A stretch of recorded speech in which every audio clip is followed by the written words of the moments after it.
Hey guys, KBRC Hobbies. Anyways, we were taking apart the frame yesterday on the for the Landrover, and we broke it. Just one of the realities of working with PVC, uh, it happened where I basically had bolted everything together, right? And it just I guess I used Loctite. I don't know why I did red Loctite maybe because I ran out of blue Loctite. Stupidity. Anyways, broke it. And of course I was grinding it out and everything, and just kind of busted it. So, but anyways, we're gonna fix it, put it back together. No big deal. It is only plastic, and we can fix it. Yay! No big deal. Anyways, well, gonna making leaf springs for our rig gear. Custom made leaf springs made with that metal strapping. You have they put around boxes and posts and shit like that.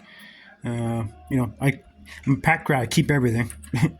So, anyways, it comes in handy for doing leaf springs. You're making your own leaf springs for stuff like that. And it's going to be a 2 leaf. I'm going to add a piece of a bit thicker aluminum to the bottom and make it a little bit stiffer. Not stiffer than it should be, but whatever.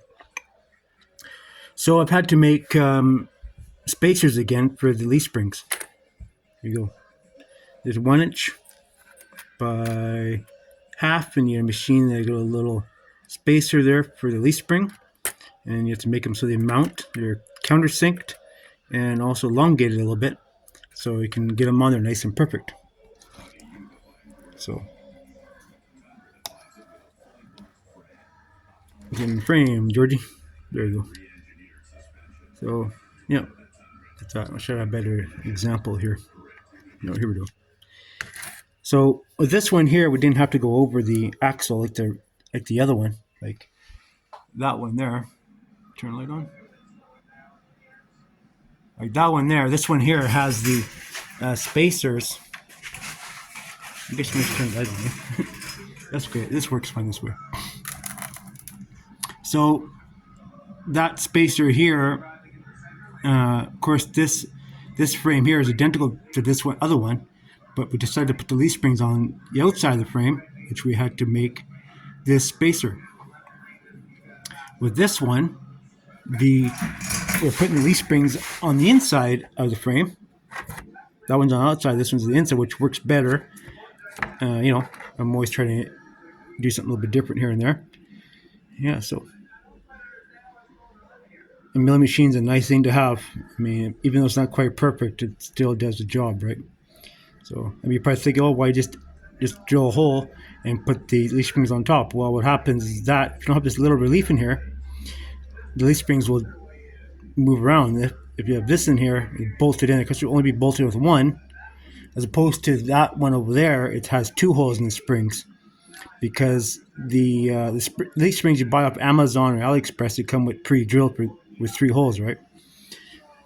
And these ones here are custom made, so 1 hole, which should be, or have a center punch in there already to drill these, and I'm also going to countersink them too. Yeah. So, anyways, yeah. So I love these axles. They're way better. Like I said before, that the 1/12 scale Landrover axles are better for doing a lot of different projects, and for $80 you get all sorts of goodies. Transfer case. Well, actually, I'm getting ready to do some machining here. But the transfer case that comes in the motor transfer case that comes in the more modern style of Landrover actually has a 270 motor in it, which is a little bit better than the original. Original's a piece of garbage. So, where is the original? This is the original. I don't know, maybe, but this is the original one. So, but we're not going to be putting the original transfer case in this one here. We're going to be putting something a little bit different. A little bit different. A little bit cooler too. But anyway, let's turn our flash off here because the battery's running low as always. No. Anyways, The servo one here is still good. Thank goodness. I never know, that thing might break. You know what? Breaks, then we'll have to fix it. Anyways, that's why I'm not shortening, narrowing the frame, because that is still good, and no point fixing it if you don't have to. And everything's all made here and everything, so I don't have to be pissing around with it. Just either have to just fix it because I broke it. Reminds me of many years ago.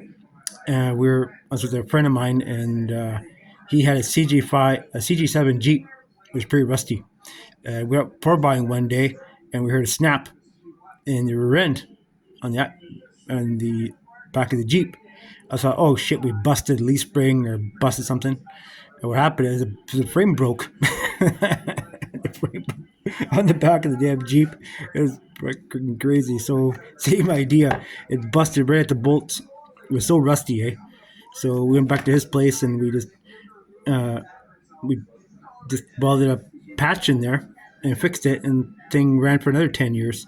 I think I think he actually still has a Jeep. If I'm not, I think he still has it. I haven't talked to that friend in a long time, but yeah. So, anyways, it's kind of funny. So, anyway, guys, thanks for watching my video here. Little story and stuff. Like, tell little stories when I can. Kind of adds interest to the video. But yeah, so worked on that. So, anyways, stay tuned, and remember, get yourself a lathe and a mill, and you all sorts of stuff.